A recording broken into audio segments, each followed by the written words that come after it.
안녕하세요. 저는 60대 남자입니다. 저는 어릴 때부터 꿈 같은 건 꿀 수 없는 형편이었습니다.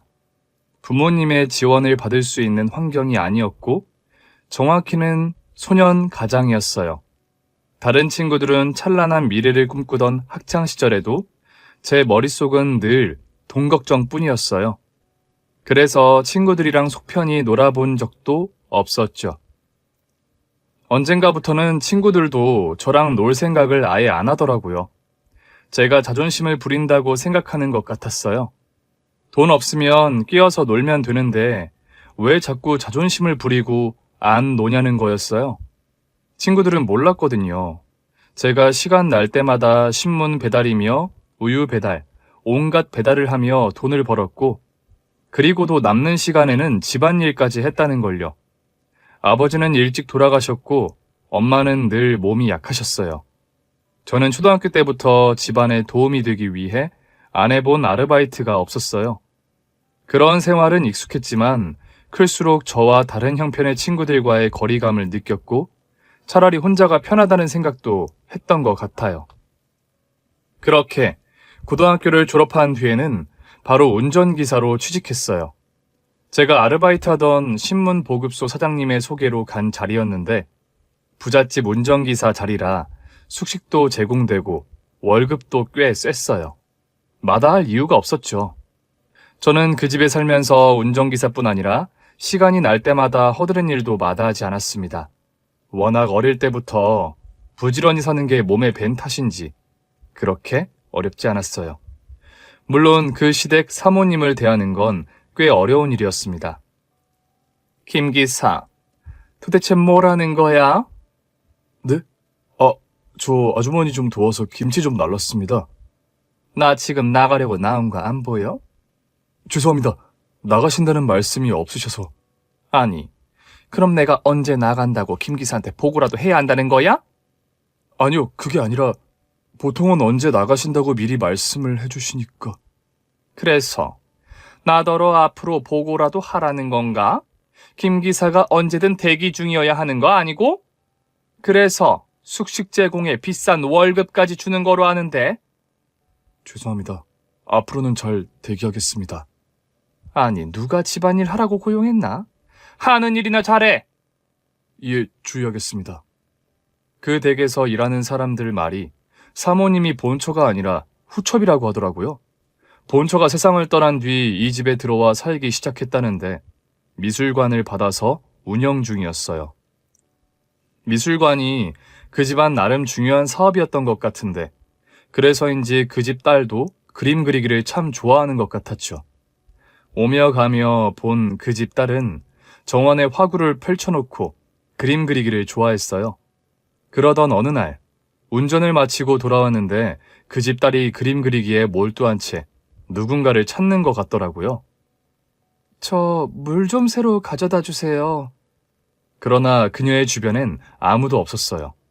그녀는 그림에 몰두한 탓인지 누군가 물을 가져다 주려니 생각하는 것 같았고 저는 눈치를 살피다가 조용히 물통을 비운 뒤 새 물을 가져다 놓았습니다. 고마워요. 쳐다보지도 그렇게 말하는데 하얀 볼살이 볼록한 옆모습이 너무 귀여운 겁니다. 그녀는 아직 젖살이 빠지지 않은 20살 소녀였는데 저도 모르게 넋을 놓고 봤나 봐요. 그런데 그녀가 화들짝 놀라며 소리치는 겁니다. 뭐 하는 거요? 네? 아니, 거기서 뭐 하냐고요? 혹시 내 그림 보고 있었어요? 난 완성되지 않은 그림은 누구한테도 안 보여준다고요. 죄송합니다. 근데 안 보여주실 거면 안 보이는 데서 그리셔야 하는 거 아니에요? 예? 물도 갈아달라고 하시고 그럼 옆에 누가 있어야 한다는 건데. 누가 그쪽한테 물 갈아달랬어요? 제가 갈았는데요. 네? 왜요? 옆에 아무도 없는데 자꾸 물 갈아달라고 하시는 것 같아서요. 그 순간 정적이 흘렀고 곧 그녀가 웃음을 터뜨렸습니다. 미안해요. 내가 그림 그릴 때는 좀 예민해져서. 아닙니다. 근데 저는 뭐 봐도 뭔지도 모르고 그냥 그림 그리는 모습이 보기 좋아서 잠깐. 죄송해요. 저 가볼게요. 근데... 네? 바빠요? 아니요, 막 운전 끝내고 와서 별다른 일은 없어요. 그럼 물 좀 갈아주던가요. 아, 방금 갈아왔는데요. 조금 더 있다가 또 한번 갈아주라는 얘기죠. 그런데 그 순간 그녀가 너무 귀여운 겁니다. 그때까지만 해도 주인 댁 딸이라 쳐다도 못 볼 나무였는데 물을 갈아달라고 할 때마다 삐죽 내밌는 입술이 왜 그렇게 귀엽던지 그날 이후 우리는 마주칠 때마다 자꾸만 눈빛을 주고받았어요. 그때부터는 운전 끝나고 집에 돌아가는 시간이 가장 기대되더라고요. 어떤 날은 그녀를 주려고 붕어빵을 사서 몰래 주기도 하고 그러면 그 사람도 저에게 숨겨둔 귤을 쥐어주고 그렇게 한 번씩 마음을 주고받다 보니 마음이 자꾸만 커졌어요. 그러나 그녀와 마음을 주고받은 건 결코 쉬운 일은 아니었습니다. 특히 그 댁 사모님의 시선이 거의 CCTV 수준이었어요. 김 기사, 손에 든 건 뭐야? 이거 붕어빵입니다. 얼마 전에 우리의 방 쓰레기통에서 그거랑 똑같은 봉투를 본 것 같은데 설마 김 기사가 사다 준 거야? 예? 그게 드시고 싶다고 해서 사다 드렸습니다. 우리 딸이 그런 걸 부탁한다고? 그게 운전 나가다가 한번 뵀는데 다시는 사다 주지 마. 네? 왜요? 살쪄! 평소라면 그쯤에서 알겠다고 하고 말았을 텐데 저도 모르게 반항심이 일었어요.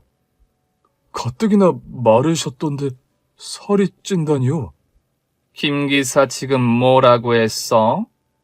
아니 그게 아니라 따님이 살이 찌기는커녕 너무 말랐잖아요. 그래서 앞으로 붕어빵을 계속 사다 주겠다는 건가? 그런 싸구려 길거리 음식으로 내 딸 입맛을 계속 버리게 하겠다고. 죄송합니다. 그러나 결국 저는 사모님의 말씀에 위축되고 말았습니다. 고귀한 그녀에게 싸구려 길거리 음식을 먹였다는 죄책감이 들더라고요. 그날 이후 저는 그녀에게 무엇도 사다 주지 않았어요. 그녀와 마주쳐도 일부러 눈을 피하곤 했습니다. 잠깐이나마 그녀와의 로맨스를 꿈꿨던 저 자신이 한심할 정도였습니다. 우리 둘 사이엔 넘을 수 없는 벽이 있다는 걸 실감했던 것 같아요. 그러다 하루는 사모님을 부부 동반 모임 자리에 모셔다 드리고 돌아왔는데 그녀가 정원에서 저를 기다리고 있더라고요. 요즘 왜 자꾸 나 피해요? 제가 뭐 피하고 말고 할 게 있나요? 붕어빵도 안 사다 주고? 길거리에 파는 싸구려 음식 뭐가 좋다고요? 난 좋았어요. 그런데 그 순간 다시 가슴이 뛰더라고요. 난 좋았다고요. 김 기사님이 사다 줘서. 제가 어떤 대꾸도 못하고 있는데 그녀가 저한테 마당 한편에 있는 커다란 사과나무를 가리키더라고요. 저 안에 넣어놔요. 나한테 주고 싶은 거 있으면. 예? 저 나무예요? 그때 집안에서 가정부 아주머니가 나왔고 그녀는 서둘러 집으로 들어갔습니다. 저는 어리둥절했어요. 사과나무에 넣어두라니. 무슨 소린가 싶어 너무 가까이 가보니 나무 밑동 쪽에 손 하나 들어갈 법한 공간이 하나 있더라고요. 그런데 그 안에 편지가 들어있었습니다. 저는 주변을 살피며 편지를 들고 제 방으로 갔어요. 편지 속에는 그녀의 소소한 하루 이야기가 적혀 있었습니다. 그걸 읽는데 갑자기 가슴이 분홍빛으로 물들더라고요. 그래서 저도 편지를 써서 그 안에 넣어두고 일을 하러 갔는데 다녀와 보니 편지가 사라지고 없더라고요. 그리고 다음날 아침엔 또 다른 편지가 들어있었죠. 우리는 그렇게 집안 사람들, 특히 사모님의 눈을 피해 몰래 연애를 시작했습니다. 편지를 주고받다 보니 사모님이 왜 그렇게 예민한지 알게 됐지요. 우리 엄마는 첩으로 들어왔다는 열등감이 커요. 나 또한 첩의 딸이라는 이유로 무시당할까봐 늘 전전긍긍했어요. 나를 좋은 집에 시집 보내는 게 엄마의 목표인데 내 마음이 어디 있는지는 당신이 더 잘 알죠? 그러나 그녀와 마음을 주고받을수록 우리 사이에 있는 장벽이 너무 크다는 걸 인정하지 않을 수 없었습니다. 그래도 마음을 주고받는 건 죄가 아니잖아요. 그래서 멈출 수가 없었어요. 그러던 어느 날 사과나무 밑동을 살피는데 갑자기 등 뒤에서 불호령이 떨어졌어요. 이거 찾고 있나? 목소리를 듣는 순간 등골이 다 서늘해지더라고요. 저는 놀라서 뒤를 돌아봤고 사모님이 저를 매서운 눈으로 내려다보고 있었습니다. 예? 사모님의 손에 편지가 들려 있더라고요. 그거 이리 주세요. 내가 왜? 제 거니까요. 도대체 언제부터 이러고 있었던 거야? 내가 우리 딸한테 아무것도 주지 말라고 했을 텐데? 그냥 편지만. 그러니까 내가 아무것도 주지 말라고 했잖아. 붕어빵도 마음도 절대 안 된다고. 사모님의 목소리가 커지자 그녀가 집에서 뛰어나왔습니다. 엄마, 내가 먼저 시작한 거야. 내가 하자고 했어. 너 미쳤니? 네가 뭐가 아쉬워서 이런 남자하고 편지를 주고받아? 말이 된다고 생각해? 언감생심. 이놈이 널 욕심냈겠지? 이놈 저놈 하지 마. 내가 좋아하는 사람이야. 너 그 입 안 다물어? 뭐가 어쩌고 어째? 좋아해? 그래, 좋아해. 내가 좋아할 수도 있는 거잖아. 말도 안 되는 소리. 네가 왜 이런 남자를 좋아해? 너 엄마 꿈이 뭔지 몰라? 내가 왜 엄마 꿈을 들어줘야 해? 나는 나고 엄마는 엄마잖아. 엄마가 첩으로 안 들어왔으면 그만이었잖아. 그 순간 사모님이 그녀의 뺨을 내리쳤습니다. 저는 화들짝 놀라 그녀의 앞을 가로막아 섰어요. 비켜. 그러지 마세요. 차라리 저한테 손 찍어 마세요. 내가 하라면 못할 것 같아? 제가 잘못했습니다. 제가 욕심냈어요. 맞아요. 이제야 말이 통하네. 그럼 김 기사 어떻게 해야 할 것 같아? 예? 이런데도 우리 집에서 일할 수 있다고 생각해? 당장 짐 싸서 나가! 사모님은 그 말씀을 끝으로 집으로 들어가 버리셨고 그녀는 바닥에 주저앉아 울기 시작했어요. 듣지 마. 우리 엄마 말 듣지 말라고. 일단 내가 나갈게. 너한테 불똥 튀게 할 순 없어. 불똥이 튀어도 내가 맞아. 나가지 마. 어떻게 그래. 난 고용된 사람인데. 나가라면 나가야지. 그런 게 어딨어. 그녀는 주저앉은 채 떼를 쓰듯 울었어요. 저는 가슴이 찢어질 것 같은 심정을 느끼며 제 방으로 돌아갔습니다. 그런데도 그녀가 저를 쫓아오며 울더라고요. 가지 말라고. 너 이대로 나가면 나랑 끝인 거 몰라? 왜 끝이야? 끝으로 안 만들면 되지. 뭐? 우리 마음만 견고하면 어디 있든 사랑할 수 있어. 내가 너희 집에서 월급 받아먹는 한 당당할 수가 없어. 진즉에 이렇게 해야 했는데 내가 널 가까이서 보고 싶어서 욕심부린 거야. 나가서 당당하게 성공할게. 널 위해서. 정말? 그렇게 성공해서 너랑 결혼할 거야. 약속해. 그녀는 저를 끌어안으며 울었고 저도 그녀를 와락 끌어안았어요. 우리는 울면서 미래를 약속했고 저는 그렇게 그 집에서 쫓겨났습니다. 그날 이후 저는 또다시 안 해본 일이 없습니다. 닥치는 대로 모든 일을 하면서 사업 기반을 마련했어요.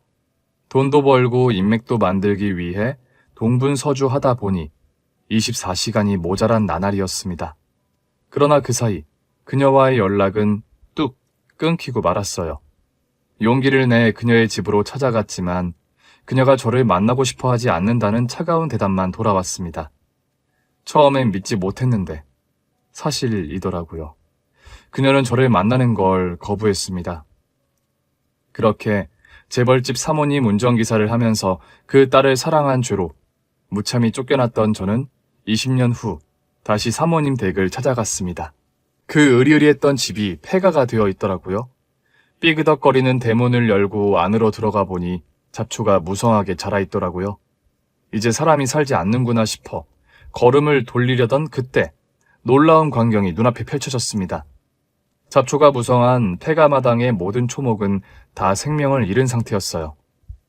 이런 집이 아니었는데 소식도 있고 산 사이에 집안이 망한 건가 싶어 걱정스럽더라고요. 그런데 그때였습니다. 아이 예뻐라. 이번에도 열매를 이렇게 많이 맺었어? 웬 젊은 여자의 목소리가 들리더라고요. 소리를 따라 마당으로 들어가 보니 그 사과나무 앞에 웬 소녀가 열매를 따고 있었습니다. 실례합니다. 아, 깜짝이야. 누구세요? 문이 그냥 열려서 들어와 봤어요. 아, 오래돼서 문이 안 잠겨요. 그런데 그쪽은 왜 여기? 이 사과나무 제 거거든요. 그런데 아무리 봐도 그 소녀가 오래전 이 집의 딸이었던 그녀와 너무 닮은 겁니다. 이 사과나무가 아가씨 거라고요? 네, 엄마가 저한테 주신 거예요. 엄마가요? 네. 근데 아저씨는 누구신데 이 집에 들어오신 거예요? 나는 오래전에 여기서 일한 적이 있었어요. 그 소녀에게서 눈을 뗄 수가 없었습니다. 마치 오래전에 그녀를 다시 마주하고 있는 것 같았거든요. 혹시 아주머니가 이 집 딸이셨어요? 네, 맞아요. 우리 엄마가 살던 옛집이에요. 아, 근데 지금은 사람이 안 사는 집 같은데. 네, 맞아요. 집은 엄마 집인데 우리는 여기 안 살아요. 그런데 엄마가 이 사과나무만큼은 살리고 싶어 하셨어요. 언젠가는 또 모르지 않냐고요. 이 집에 다시 들어와 살게 되면 그때는 이 사과나무를 매일 보며 살고 싶다고 하셨거든요. 이 집에서 왜 안 사는지 물어봐도 될까요? 아직은 마음이 아파서 못 살겠다고 하셨어요. 마음이 아파서요? 네. 추억도 많고 상처도 많은데 결국엔 상처가 더 많다고요. 혹시 어머님 성함이... 그녀의 이름을 말했더니 소녀가 깜짝 놀라더라고요. 어떻게 하셨어요? 엄마랑 많이 닮으셨어요. 아, 그런 얘기는 많이 들었어요. 잘 지내고 있었나 보네요. 이렇게 자기를 똑 닮은 딸도 낳고. 아, 엄마한테 안부라도 전해드릴까요? 성함이라도 말씀해 주시면. 아, 아닙니다. 잘 지내는 거 알았으니 됐어요. 저도 모르게 그녀의 딸과 사과나무를 물끄러미 보다가 인사를 전했어요. 이제 그만 가봐야겠네요. 아, 네. 근데 아저씨. 네? 이 사과나무를 아세요? 알죠. 아주 잘 알죠. 우리 엄마한테 정말 소중한 나무였다고 하던데. 한때는 그랬을 겁니다. 저도 그랬고요. 하지만 또 있고 좋은 분 만나서 잘 살았던 것 같네요. 이렇게 예쁜 따님도 낳으시고. 엄마는 미혼이에요. 예? 엄마는 미혼으로 절 낳았다고요. 그게 무슨... 순간 머리를 한 대 맞은 것처럼 정신이 번쩍 들었습니다. 혹시 나이가 어떻게 돼요? 나이를 들어보니 더 분명해졌습니다. 우리가 헤어진 그 즈음에 생겨서 태어났다면 딱 이 나이겠더라고요. 엄마가 지금도 혼자예요? 네. 엄마는 그냥 평생 이 사과나무를 못 잊고 계시는 것 같아요. 근데 직접 볼 자신은 없으시다고 했어요. 마음이 너무 아파서. 그래서 저더러 한 번씩 돌봐달라고 하셨어요. 엄마가 왜 마음이 아프진도 알아요? 배신당하신 것 같던데요. 믿었던 분한테. 예? 혹시 그 사람이 아저씨예요? 그 순간 숨이 턱 막히는 기분이 들었습니다. 어쩌면 눈앞에 있는 이 소녀가 제 딸일지도 모른다는 확신이 들기 시작했어요. 엄마 좀 뵐 수 있을까요?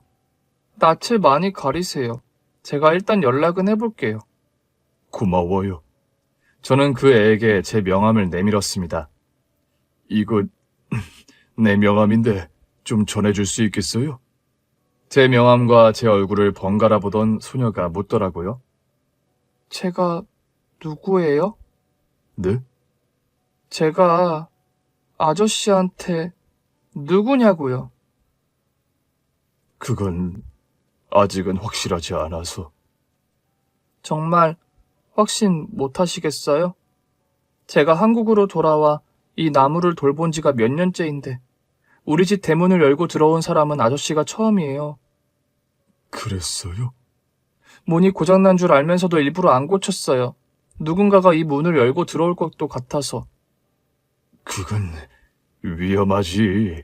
젊은 아가씨 혼자 이 넓은 집에 있으면서 문은 열어두면 안 되죠. 이제 고칠 수 있을 것 같아서 묻는 거예요. 아저씨한테 내가 누구냐고요. 엄마랑 얘기를 해봐야 알 것 같긴 한데, 아가씨가 나한테 한 말이 다 사실이라면 사실이에요. 내가 아빠일지도 모르겠네요. 그런 거죠. 근데 왜 말 안 하려고 하셨어요? 이번에도 도망가시려고요? 예? 제가 도망을 갔다고요? 엄마가 그랬어요. 아빠가 다른 여자에게 장가갔다고. 뭐라고요? 아니에요. 그런 거 아니에요. 엄마가 분명 그렇다고 했는데. 오해예요. 엄마 좀 만나게 해줘요. 난 엄마가 날 떠난 줄 알았어요. 네? 엄마는 아빠한테 실망해서 떠나신 거예요. 순간 그 소녀가 저에게 아빠라고 하는데 울컥 눈물이 났습니다. 그렇게 불러줄 거예요? 오해라면서요. 오해라면 얼마든지 부를 수 있죠. 얼마나 부르고 싶었는데요. 그 순간 마음이 무너져 내리더라고요. 아빠가 미안해. 몰랐어. 네가 세상에 태어난지도 몰랐고 엄마가 날 오해한 줄은 더더욱 몰랐어. 도대체 어떻게 된 거예요? 이러지 말고 저랑 같이 가요. 그래도 될까? 엄마가 받아줄까? 안 받아줘도 설명해야죠. 엄마가 왜 지금까지 혼자 지냈겠어요? 근데 아빠, 응? 아빠는 결혼 안 하셨어요? 일단 엄마한테 가자. 가서 다 얘기할게. 저는 딸의 손을 잡고 제 차로 데리고 갔습니다. 딸이 내비게이션에 주소를 찍어 주었는데 이게 꿈인지 생신지 모르겠더라고요. 차를 타고 가는데 딸이 제 손 위에 제 손을 포개더라고요. 아직도 안 믿겨요. 아빠가 제 옆에 있다는 게. 나도 그래. 진짜 아빠가 있었다니. 왜? 아빠가 없는 줄 알았어? 엄마가 그 이상은 말씀을 안 해주셨거든요. 넌 어떻게 컸어? 미국에서 태어났어요. 뭐 미국에서? 네, 엄마가 아빠한테 배신당하고 집에서도 나왔대요. 집에서 너 나왔다고. 그럼 집안 도움도 없이 널 낳고 키웠다는 거야? 그럼 외할머니나 외할아버지도 뵌 적이 없니? 네, 외할머니는 엄마가 미국에 오신 지 얼마 안 돼서 돌아가셨다고 들었어요. 그래. 그녀의 삶은 제가 생각한 것과 전혀 달랐더라고요. 딸이 찍어준 주소에 도착해보니 익숙한 목소리가 들렸습니다. 이제 왔어? 사과가 많이 열렸니? 그러면서 돌아보는데 어느새 중년이 된 그녀가 여전히 아름다운 모습으로 저를 봤습니다. 아니, 당신이 왜? 엄마, 제가 모시고 왔어요. 어떻게 만난 거야? 사과 따고 있는데 대문을 열고 들어오셨더라고요. 그녀는 화가 잔뜩 난 얼굴이었습니다. 당신이 왜 그 집에 가? 오랜만에 궁금해서. 내가 그냥 궁금하면 연락해도 되는 사람이야? 그게 엄마, 오해가 있었던 것 같아요. 오해는 무슨 오해? 제 아빠 맞죠? 아빠는 무슨, 널 낳을 때도, 널 키울 때도 내 옆에 없었던 사람이야. 오히려 다른 여자 옆에 있었겠지. 오해야. 무슨 오해? 엄마한테 다 들었는데? 무슨 얘기를 들었는데? 당신이 엄마가 소개해준 여자랑 결혼한다고 했다고 청첩장까지 받았었어. 그러니까 날 속일 생각 마. 그리고 애한테 무슨 소리를 한 거야? 왜 얘가 당신 딸이라고 생각해? 얘는 내 딸이야. 나 혼자 낳고 혼자 키운 내 딸이라고. 저는 그녀에게 다가가 손을 잡으려고 했지만 그녀가 손을 뿌리쳤어요. 왜 이래? 딱 한 번만 내 말 좀 들어줘. 무슨 말? 당신이 잘못 알고 있는 게 있어. 나도 당신한테 오해한 게 있었고. 나한테 오해했다고? 당신을 여러 번 찾아왔는데 날 안 만나줬잖아. 그래서 날 버린 줄 알았어. 버린 거 맞아. 하지만 당신이 날 먼저 배신했잖아. 사모님이, 아니, 당신 어머니께서 소개해준 사람 만났던 건 맞아. 그것 봐. 내가 잘못한 게 아니잖아. 당신 집에서 나간 뒤 상황이 많이 어려웠었어. 이겨내고 성공해서 당신과 결혼하겠다고 약속했는데 갑자기 어머니가 큰 병을 얻으셨거든. 뭐? 그래서 전전긍긍하고 있는데 사모님이 찾아와서 도움을 주겠다고 하시더라고. 처음엔 그냥 예정도 있으니 도움을 받으라고 하셔서 좋은 뜻으로 주신 도움인 줄 알고 받았는데 어머니 수술 다 끝나고 그러시는 거야. 도움 받았으니 자기가 시키는 일 한 가지만 하라고. 그래서 뭐든 하겠다고 했더니 그 여자를 소개해 주셨어. 우리 엄마가? 그 여자랑 결혼하라고. 못할 것 같으면 받은 돈 다 토해내라고 하시는데 너무 많은 돈이어서 당장 갚을 능력이 없었어. 그래서 그 여자랑 결혼하겠다고 한 거야? 당신을 찾아가 봤는데도 당신이 만나주지도 않고 사모님은 당신도 좋은 집 남자랑 손봐서 결혼 준비 중이라고 하시고 그래서 일단 그 여자랑 결혼하려고 했던 거야. 내가 선을 봤다고? 우리 엄마가 그렇게 말했단 말이야? 아니었어? 내가 선을 왜 봐? 보라고 해도 절대 안 보지. 미안해. 그때는 당신이 날 만나주질 않으니까 나도 그렇게 생각할 수밖에 없었어. 결국 내 탓이야? 나 때문에 그렇게 됐다는 거야? 그래서 결국 그 여자랑 결혼했다는 거잖아. 아니, 안 했어. 뭐? 처음엔 상황에 휩쓸려서 청첩장까지 찍었는데 도저히 당신 생각이 나서 못하겠더라고. 당신이랑 한 약속이 있었잖아. 그 약속을 어기는 것만 같고 어쨌든 당신이 다른 남자랑 결혼한다고 해도 나는 내 약속을 지키고 싶은 마음이 컸어. 그래서 사모님께 죄송하다고 하고 파혼했지. 돈은 어떻게든 갚겠다고 차용증이라도 쓰겠다고 하고 그랬는데 그냥 가라고 하시더라고. 그즈음엔 내가 미국으로 떠난 후일 수도 있어. 생각해보니 그랬나 보네. 기운이 하나도 없으시더라고.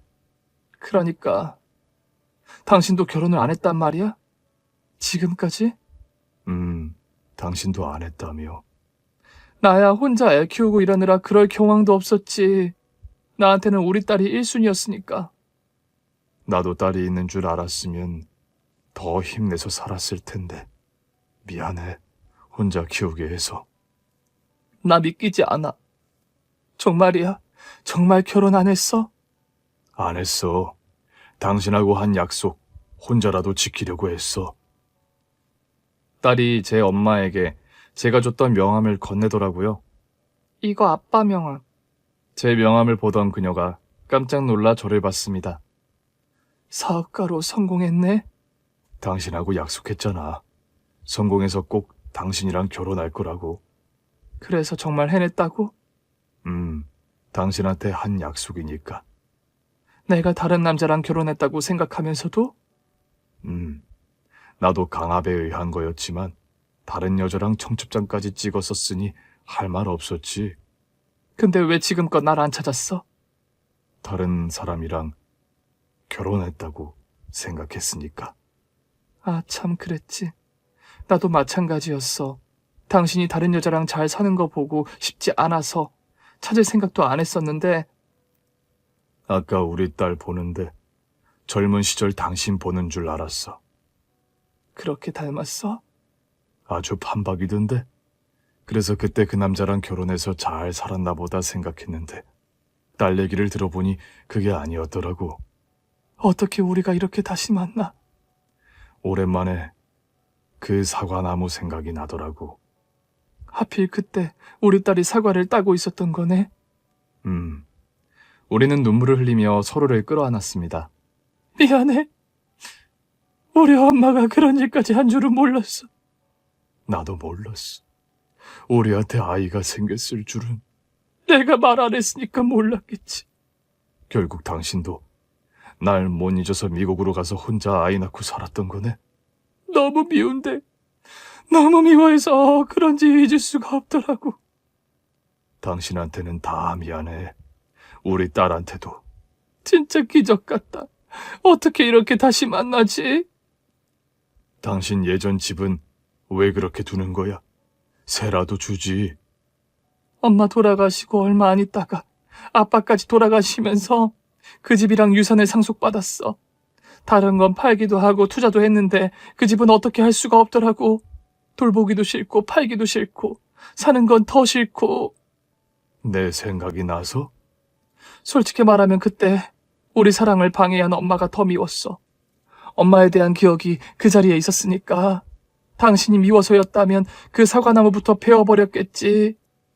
그녀의 말에 저는 웃음을 터뜨릴 수밖에 없었습니다.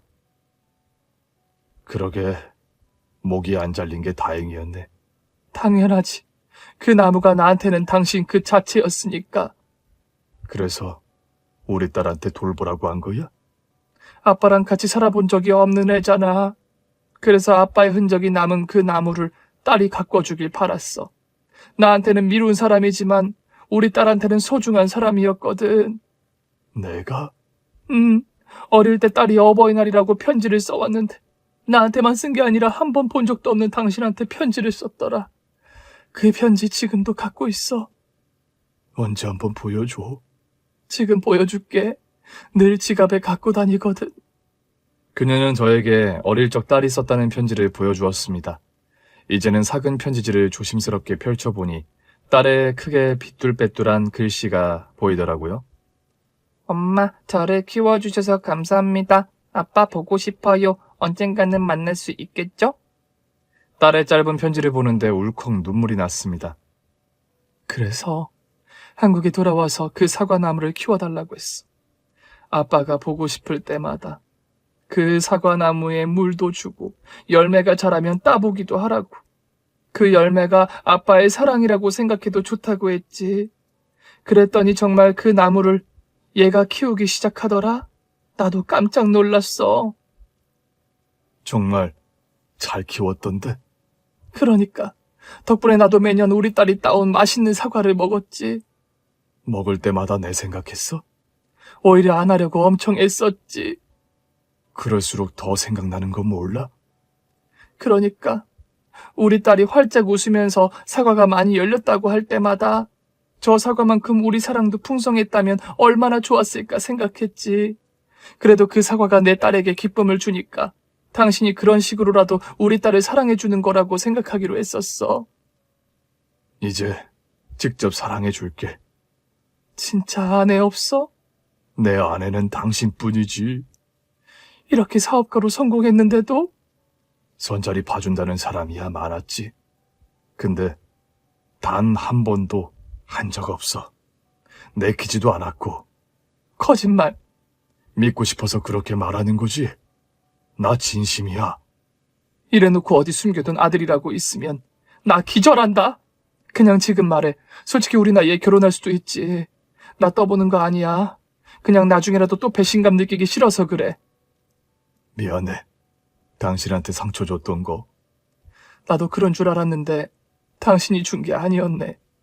내가 더 완고하게 거절했어야 했어. 내 잘못이야. 그럴 수야 없었겠지. 어머니가 아프셨다며. 어머니는 몇 년 전에 돌아가셨어. 맞다. 사모님도, 아니 당신 어머니도 돌아가셨다고 했지.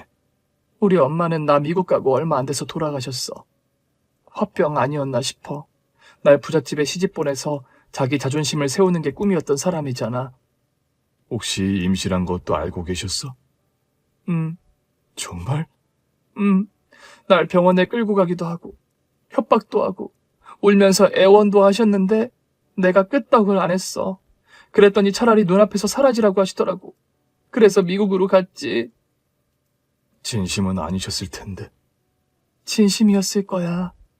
우리 엄마 자기 때대로 안 되면 화병 나는 거. 그거 진짜 병이거든. 어릴 때부터 그랬어. 내가 엄마가 입으라고 한 옷 안 입으면 불같이 화를 내다 못해 날 집 밖으로 쫓아내었었어. 근데 우리 딸 가졌을 즈음엔 나도 성인이고 아빠한테 성인이라고 받은 주식도 있었거든. 그거 팔아서 미국에서 우리 딸 낳고 살았지. 아마 엄마는 내가 그걸 팔아버리고 사라진 것도 충격이었을 거야. 엄마는 내가 아빠한테 지분 받는 날만 기다렸었거든. 내가 죄인이네. 엄마랑 딸 사이도 갈라놓고. 당신이 안 갈라놨어도 결국 갈라졌을 거야. 엄마랑 나는 진짜 안 맞았거든. 나는 아빠 닮았던 것 같아. 하긴 아버님은 좀 낭만적인 면이 있으셨지. 그래서 우리 엄마한테 반했는데 본처가 있는 뿐이었지. 그게 무슨 소리야? 하여튼 딸 앞에서 못하는 소리가 없어. 딸 미안. 엄마한테도 출생의 비밀 비슷한 게 있어. 와, 이거 무슨 드라마에서 보던 재벌가 스토리 같은데? 너희 외가가 꽤 잘 살았거든. 하긴 사과나무 집도 진짜 크긴 해. 관리를 안 해서 그렇지. 그 집에서 우리 셋이 사는 건 어때? 그 집 고치려면 꽤 걸릴 텐데. 그래도 의미 있지 않을까? 낡고 오래됐지만 다시 처음부터 하나씩 고쳐가면서 우리의 집으로 만드는 거. 거기에 우리의 사과나무가 있잖아. 정말 그걸 원해? 좋은 집이 널리고 널렸는데? 왜? 당신은 싫어? 안 좋은 기억도 있었던 집이잖아. 괜히 살다가 화딱지만 날까봐. 우리 둘이 같이 살면서 해보자. 어머니도 그만큼 힘든 삶을 사셔서 그랬을 거야. 왜 둘이 살아? 나도 같이 살아야지. 그럼 우리 딸도 당연히 같이 살아야지. 그때부터 그 집은 사과나무 집이라고 부르기 시작했어요. 집을 고치다 보니 문득 궁금해지더라고요. 근데 당신이 미국에 있을 때는 이 사과나무는 누가 돌본 거야? 그때까지만 해도 집에서 일하시던 가정부 아주머니 한 분이 있었어. 그분한테 상주할 필요는 없고 왔다 갔다 하면서 사과나무만 좀 돌봐달라고 했지. 그럼 당신은 언제 들어온 거야? 엄마 돌아가시고 좀 있다가 엄마가 운영하던 미술관을 나한테 넘겼더라고. 처음엔 전문 경영인이 운영하게 했는데 문제가 생겨서 결국 내가 딸이랑 귀국하게 됐지. 그것도 쉽지 않았겠네. 어머니의 흔적이 많아서. 그래서 엄마랑 같이 살던 집까지는 도저히 못 살겠더라고. 그럼 당신 정말 큰 결심한 거네? 내 부탁 때문에. 당연하지. 20년을 돌아서 만났는데 당신이 해보자고 하면 해야지. 그렇게 우리 세 식구는 사과나무 집으로 들어가 함께 살기 시작했어요. 막상 집을 다 고쳐놓고 나니 정과는 또 다른 느낌으로 아름다운 집이었습니다.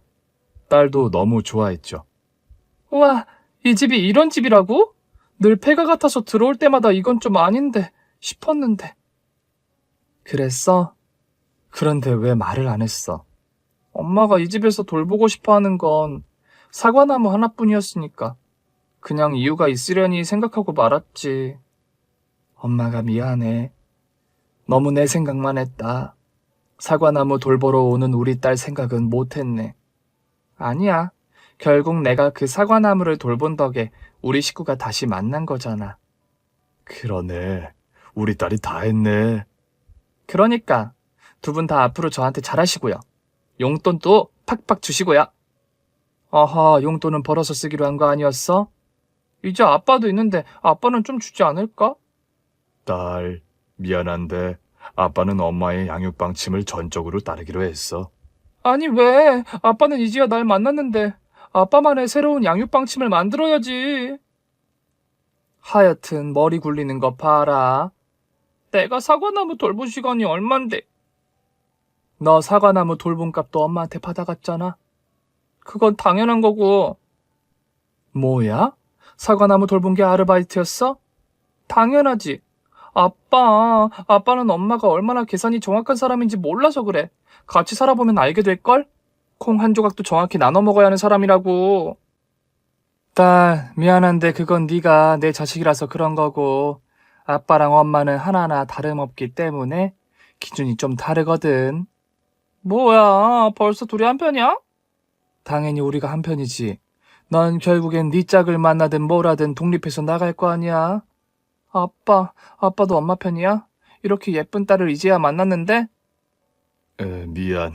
아빠도 엄마 편이네. 이렇게 예쁜 와이프를 이제야 다시 만나서. 아, 진짜 서러워서 남자친구를 사귀든지 해야겠네. 딸, 만나는 건 좋은데 아빠한테 인사는 좀 시키고 만나. 남자는 남자가 봐야 알거든. 됐거든요. 아빠는 그렇게 좋은 엄마나 신경 쓰세요. 우리 딸 삐쳤네. 그럼 아빠가 용돈 좀 줄까? 여보, 뭐 하는 거야? 얘 그냥 용돈 안 준다니까? 이건 용돈 아니고 뇌물. 우리 딸한테 삐친 거 풀어달라고 주는 거. 뭐? 아빠 최고. 세 식구가 함께 살면서 아내는 점차 돌아가신 장모님에 대한 그리움을 회복해 나가기 시작했어요. 하루는 아내가 멍하니 사과나무를 보고 있더라고요. 당신 무슨 생각해? 저 사과나무 말이야. 사실은 우리 엄마랑 아빠 본처가 편지를 주고받던 나무야. 어? 그게 정말이야? 언젠가 아빠가 들려준 적이 있어. 아빠는 이 집 주인 아들이었고 본처는 이 집에서 일하던 가난한 집 딸이었는데 이 나무 밑동에 서로 편지를 넣었었대. 설마 그 얘기를 장모님도 아셨어? 그래서 엄마가 이 나무를 베어버리고 싶어 한 게 한두 번이 아니었지. 그래? 전혀 몰랐네. 설마 그래서 장모님이 우리가 사과나무 틈으로 편지를 주고받는 걸 아신 건가? 그랬을 거야. 엄마한테 이 사과나무는 애증의 나무였거든. 그래서 사과나무를 베어버리려고 여러 번 시도했는데 결국 아빠의 반대에 부딪혀서 못했던 거지. 어머니가 속상하실 만했네. 사실 엄마는 본처를 밀어내고 들어온 게 아니라 본처가 오래 아프면서 아빠가 외로운 마음에 만난 회사 비서였거든. 본처가 사실상 의식만 있는 상태로 수년째 병원에 있을 때 엄마랑 아빠의 마음이 통했나 봐. 그리고 본처가 세상을 떠난 뒤에 부부가 됐고, 그런데도 가정이 있는 남자를 사랑했다는 죄책감과 열등감이 늘 있었던 것 같아.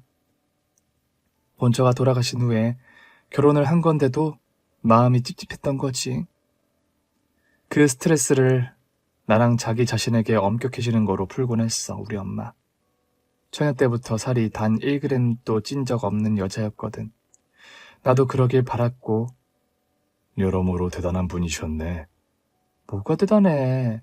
그렇게라도 아빠 마음을 잡아두고 싶었겠지. 자기처럼 또 아빠가 어느 여자에게 눈이 돌아가길 불안했겠지. 그러시진 않았던 것 같은데. 우리 엄마가 마지막 여자였어. 아빠 돌아가실 땐 왔었거든.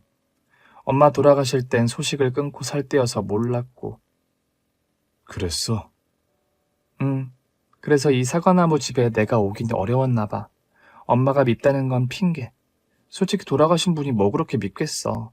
이제 와 생각해보면 그냥 우리가 더 견고하게 사랑했으면 될 일이었지. 맞아.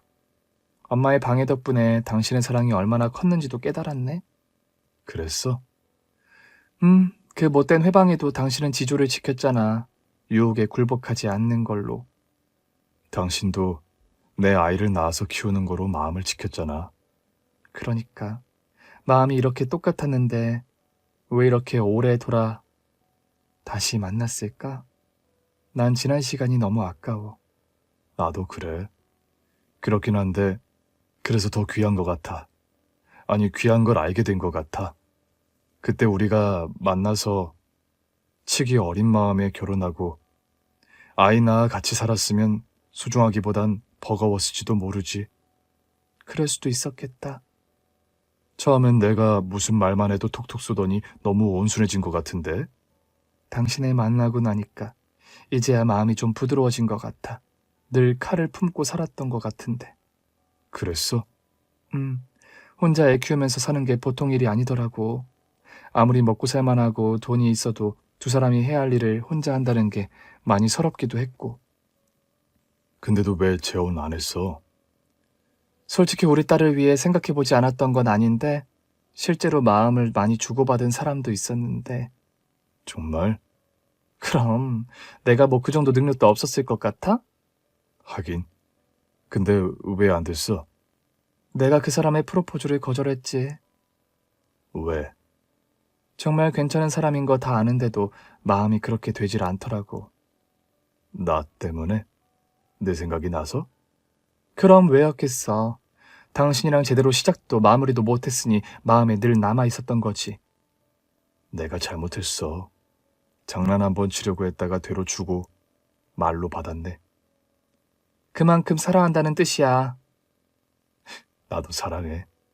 당신은 없었어? 결혼하고 싶었던 사람? 나도 한 번은 있었어. 근데 나도 결국 결혼 앞에서는 주저하게 되더라. 당신이랑 한 약속을 못 지켜서 그랬던 것 같아. 이렇게 살아보니 어때? 이제 아쉬운 마음이 좀 사라졌나? 아쉬운 마음이 더 큰데? 뭐? 나랑 같이 사는 게 아쉽다고? 난 늘 아쉬운데 이제는 당신이 옆에만 없어도 아쉬워. 당신이 일하러 갔을 때는 물론이고 화장실 갔을 때도 내 옆에 꼭 안 붙어 있는 게 아쉽고. 뭐? 그 정도면 증상이 너무 심각한 거 아니야? 당신도 일하잖아. 그래서 큰일이야. 당신을 내 주머니 속에 쏙 넣어서 다니고 싶거든. 아유, 징그러워. 별소리를 다 하네. 능청만 늘어서. 내 눈도 못 보던 그 소녀는 어디 갔어? 그 소녀는 우리 딸 생길 때 이미 사라졌지. 아유, 못 살아 진짜 애득했다. 우리 딸이 진짜 우리 운명이다. 그렇지 않아? 맞아. 아쉬운 마음에 서로를 와라가는 거였는데 우리 애가 생길 줄 나라고 알았겠어? 많이 놀랐겠다, 당신. 솔직히 난 좋았어. 당신이 곁에 있었다면 더 좋았겠지만 우리 딸이 우리한테 왔다는 사실만으로도 좋았어. 당신 정말 대단한 사람이야. 대범하고.